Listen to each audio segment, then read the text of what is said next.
I'm going to share information with you today and in the future that literally has the power to change your life. Now, you see, I'm not able to change your life, but you certainly are. And I have found that it's ideas that literally change everything in our life. Many, many years ago, I'm going back over 50 years ago, I was fortunate enough to be handed a book, Think and Grow Rich. But along with the book, the man that gave it to me gave me specific directions on how to use it. I guess today you'd have called him my coach or my mentor. He was just actually a real good friend that was able to see something in me that I couldn't see in myself. Now, up to that time, I had gone down every road you could think of, but none of them led to a good end. I was on the wrong road. And my life was just dull. I couldn't earn any money. I wasn't particularly happy. I never got a good job. I had no formal education, a couple of months high school, and I had no actual business experience. But you know, by following this man's direction, oh, by the way, he said, if you do exactly what I tell you, until you find out that I'm lying to you or I don't know what I'm talking about, you're going to end up a big winner. Now, he said, I don't lie, and I do know what I'm talking about. I wouldn't even want to guess the number of people I've said that to over the past 40-some years. But at any rate, I started to follow his direction. I went from 4,000 to 175,000 in a year, and then I took it over 1 million. Now, you may be wondering what I was doing. I was cleaning floors. I started to clean one office. I got $30 a month for washing the floor twice. And I ended up, in less than 5 years, cleaning floors in Toronto, Montreal, Boston, Cleveland, Atlanta, London, England. The thing took off like a rocket. But when I got there, I'm sitting thinking, how the heck did this happen? You know, there was a lot of people cleaning floors, but they weren't doing what I was doing. There was a lot of people reading Think and Grow Rich, but they weren't doing what I was doing. And I had to ask myself what happened. I had been raised to believe, probably much the same as you, that if you're going to earn a lot of money, you got to be really smart. I knew I wasn't very smart, but I was earning a lot of money. So I started looking, and I started searching. It took me 9 years, and I finally got the dots to connect. And when I got the dots to connect, and I figured out why I changed, I realized I had discovered something very, very valuable. Do you know this may sound odd, but it's true. You can go into the largest companies in the world, and they all have stars, but relatively few of them can tell you why they're stars. They don't know why they're stars. Find the top salesperson in any organization. 99 out of 100 of them cannot tell you why they're the top salespeople. You see, if they knew, or if the company knew, the company cannot give it everybody. Well, I knew why I was winning. Now, mind you, it took me 9 years to figure it out. I studied with some of the most brilliant people in the world. And when I got it figured out, all I wanted to do was share it. I wanted everybody to know it. It was such a simple thing, and it was such a phenomenal discovery for me. But I had a problem. I was shy, and I was very quiet, and I was withdrawn. I mean, I wouldn't ask a question in front of 4 or 5 people. Sometimes I wouldn't ask a question anywhere because I was so insecure in that area. Very knowledgeable in one area, but very insecure. And one day I was standing in the back of the ballroom at the O'Hare Hyatt Hotel, and there were 1,000 people in the audience, and they were broken into 2 banks, 500 here, 500 here, with an aisle down the center. Bill Gove was the speaker.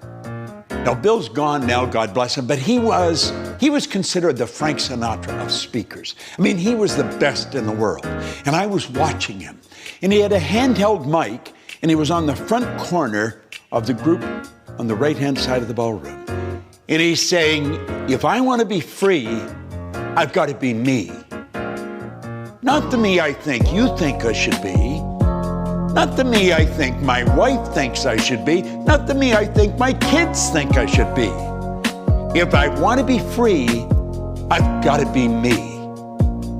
Now he said, I better know who me is. Now I'm standing in the back of the room watching him, and I was thinking, if I could only do that. I wanted to share this information so much, but I was shy. Now, let me digress for a second. I had listened to Earl Nightingale for years. I burned Earl's messages into my mind. The first recording in a great series of recordings that lead the field program, the first recording was on the magic word, and it was attitude. And at one point in the record, he said, now, right here we come to a rather strange fact. We tend to minimize the things we can do, the goals we can accomplish, and for some equally strange reason, we think other people can accomplish things that we cannot. He said, I want you to understand that's not true. You've got deep reservoirs of talent and ability within you. Now, if you asked me if I understood that, I'd say, of course I understand it. I listened to that. I'll bet I had listened to that at least 1,000 times in the 9 years that I was searching for why was I winning. And if you'd asked me, I'd have said, yeah, I understood it. I didn't understand it at all. And I'm sitting there, standing actually, watching Bill Gove, and that record started to play in my head. And I could hear Earl Nightingale say, now right here we come to a rather strange fact. We tend to minimize, and I thought, that's what he means by that. And I made up my mind, I was not only going to do and learn to do what Bill Gove had just done in front of me, I was going to get him to teach me. And I did. And Bill Gove and I became great friends. In fact, the last speech Bill Gove made was for my company. That's right. It was about 5 years ago. It was in December. On the 13th of December, Bill Gove passed away.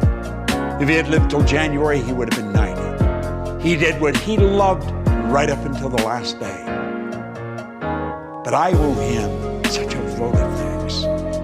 Now, I don't speak at all like Bill Gove, but I speak all over the world.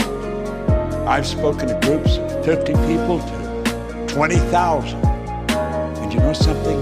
He taught me to be comfortable in front of the camera or in front of the people. And he said, Bob, if you want to be effective, just think of the people you're talking to. Just fall in love with the idea of helping them. And he said, and you can help them because you've got valuable information. Now that was 46 years ago. I didn't lose the shyness like that. It took a little while, but with the proper coaching, it left me. I didn't lose the good side of shyness. I can enjoy being by myself. I spend a lot of time by myself on the road. But the bad side of it is, I was afraid to express myself freely in front of other people. And I got over that. I got rid of the doubts. Now, I would imagine you have doubts in a number of different areas, and possibly in an area you really don't want them, and they're certainly not serving you well. You're going to find 6 Minutes to Success is a program that's designed to show you how to eliminate the doubts and how to get results. We get results that stick, and that's so important because I've studied a lot of material.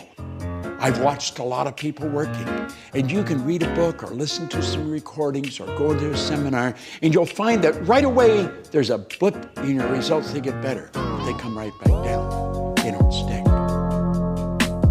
Here in our company, the Proctor Institute, we deal with results that stick, and you're going to love this because we give you phenomenal information.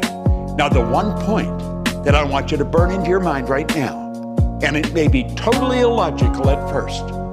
Watch this over and over and over and over again. It's the repetition that fixes it in your mind. And when it's fixed in your